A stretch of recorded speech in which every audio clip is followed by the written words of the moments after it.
basically we could do anything we wanted to out there. Brew, how dangerous are your Ravens? I mean, look, they've got the best. Hold on. No purple. You spent all your time with the Motown guys. The Cowboys no purple Jordans today. I am shocked. It was a great win. It was a great win, but no, I can't do it every week. Go ahead. They can't buy me new Jordans every week. You can wear the same pair. Although, just wear the purple. I'm open to it if you do. Go ahead. Sorry. They got the best running quarterback ever, and the best running back of the past decade. And so and I think Lamar is throwing the football better than ever. Like, he's averaging over 250 yards a game passing, which is the first time he's ever done that. And I just think his accuracy, I don't know if his percentage is the highest, but I think he looks better than ever in the pocket to me. What I want to see is defense. And yesterday I was encouraged. Now I know Jaden Daniels had a great game, but they held what had been the highest scoring team in the league to just 23 points. And on third down, and they didn't only have 52 yards rushing, but Brian Robinson wasn't there. But still, on third down, they held the Commanders to 4 of 12 as far as converting. Commanders are second, even with what happened yesterday, they're second in the league in third down conversion. So to hold them to 4 of 12, I thought was impressive. And look, and I'm not trying to start I thought the Ravens were the best team in football last year. Yeah. And I think you can make an argument, obviously they lost to the Chiefs this year, but that they're looking like that now. They just they can't, like, to me, this whole year is about remembering your identity and solidifying that, which they're doing, improving defensively, cutting down the silly self-inflicted wounds, a lot of penalties, they do that, and just keeping you cool. Because all of those things killed them against the Chiefs in the AFC title game. Killed them. That's what it's all about. One other thing killed them. The same thing that killed them all the previous years in the playoffs, which was their quarterback was terrible. Right. Listen, I agree with you. Then the regular season last year, the Ravens were the best team. They're the best team in the league in the regular season in 2019 as well. The other year, Lamar won MVP. And I agree with you that I think Lamar, coach might disagree, is playing at a higher level than he's played at any point in his career. I agree. 2019 was weird in that he had I looked it up today, he had 5 touchdown pass games where he completed 17 or fewer passes. So three times where it was like 1 in every 3 passes he threw. So that year he threw for 200 yards a game, but he threw at 36 touchdowns. So I agree with all of that. But how dangerous are the Ravens? The answer is the most dangerous team imaginable until the games really matter. And I know I'm the bad guy for this, but nobody cares. Well, that's been the history. They got to prove. This is what everyone thinks about Joel Embiid. This is what everybody used to think about James Harden when he was a star player. Nobody was a jerk for saying it. But because Bill Polian had a terrible take about Lamar 7 years ago, now you can't say what I think is clear to a lot of people, which is until he can be, right now he should be, if it's in a vacuum, if no history matters, he's the league MVP again.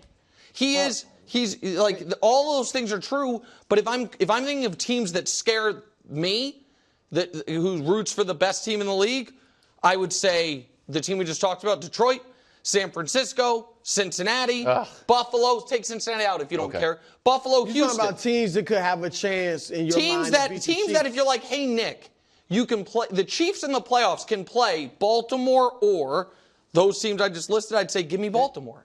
Can we just put a little cold water on this? They weren't playing the 85 Bears yesterday. Coach is going further in that direction. Well, I'm just saying, 500 yards. I get it, but not a lot of people picked Washington to be any good or go to the playoffs, except for some people. but still, they have problems defensively, and I think Chris, you made a very important point. You said he's throwing the ball better than he's ever thrown in his career. Okay, that's the thinking right there that's going to get him beat in the playoffs. That's the thinking right there that's going to come back at some point to bite him, because their identity is to run the ball first, and they've added to that mix with what Derrick Henry brings to the table, and then build everything off of that. But when you start transitioning to, okay, we're going to be a throw first because Lamar's throwing the ball so well, that's when they historically have gotten into trouble and underachieved. But I know we've been fearing that, but that hasn't happened. They're still #1 in rushing percentage. Yards per game, gosh darn it, they're running for 205 yards per game. Yards per rush, they're first. It's the best by any team in Super Bowl era. And the reason, I know we didn't want to do a Chiefs versus Ravens thing. I fought against it, and then during the segment, I was like, you know, it would be good if we did. Yeah, I know. This guy. You know, new information.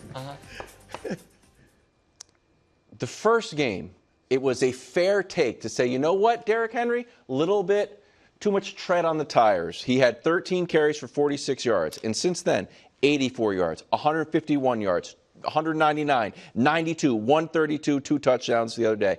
So he's on pace for almost 2,000 yards. Yeah. This is very similar to, we're going to do Caleb later, the trajectory of Caleb. It doesn't make any sense for an older running back to get better every game, but either he's finding the holes or they're figuring out how to utilize him better. But he gets better and better. Well, the Chiefs got him at a nice time, first time putting on the Ravens jersey and turning him loose. Okay, maybe that's what happened, or maybe Lamar was great in that game. No, he wasn't. Like, I'll just wear it that people are going to view me judging Lamar Jackson the way we've judged every athlete of my lifetime, which is if you are perpetually an A+ in the regular season and then without fail, every time you went in the postseason, you've been a C- or worse, and every time your team has failed to play to its seed and you've been at the center of it, we are going to look at you with a skeptical eye until that changes. We do it to Dak Prescott, nobody cares. We do it to every NBA star ever, nobody cares. But I do think, Nick, in fairness to him last year, they didn't call a lot of runs in that game. They did, they said the MVP go score 20 points, and he couldn't. But that's about understanding who you are and what you're really good at. And when you want to suddenly transition to something else and you're shocked that it doesn't work. We didn't want to do Ravens Chiefs. You want to do Ravens Chiefs? No, we got to do Sirianni. Okay. I mean, this guy just no can't. Chance that story this guy just can't be the leader of an NFL team. I'm sorry. You wouldn't let him be the leader of your car dealership. If your top sales guy had, after a great open to his career selling GMCs or whatever car it is, has a rough year, and then he's like, all right, you know what? I'm going to take a week off, get back to who I am. And he shows up his first day. He has shaved his head. He's screaming at the customers. He's bad that day. And then for his performance review, brings his kids so you can't yell at him. You'd say, okay, we've got a problem. There have been 91 wins in the NFL this year.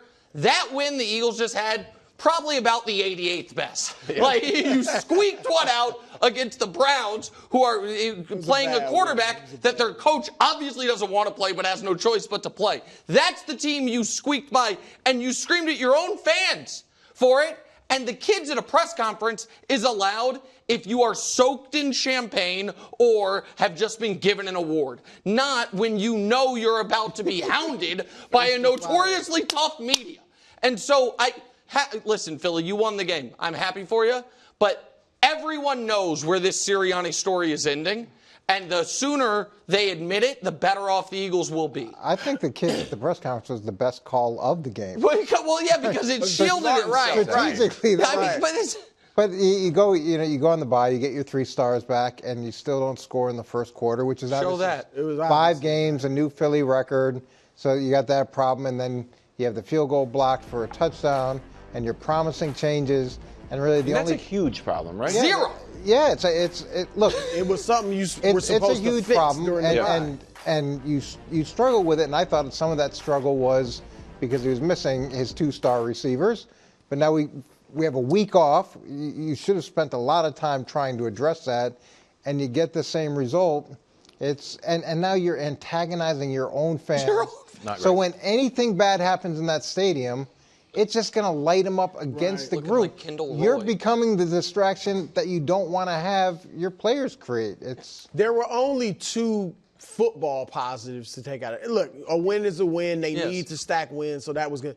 But A.J. Brown's play was great. And the fact that Jalen Hurts played a clean game. Yeah. Like, first 9 or 10 games without first time without a turnover. But for Sirianni, look, Sirianni cannot strike the balance.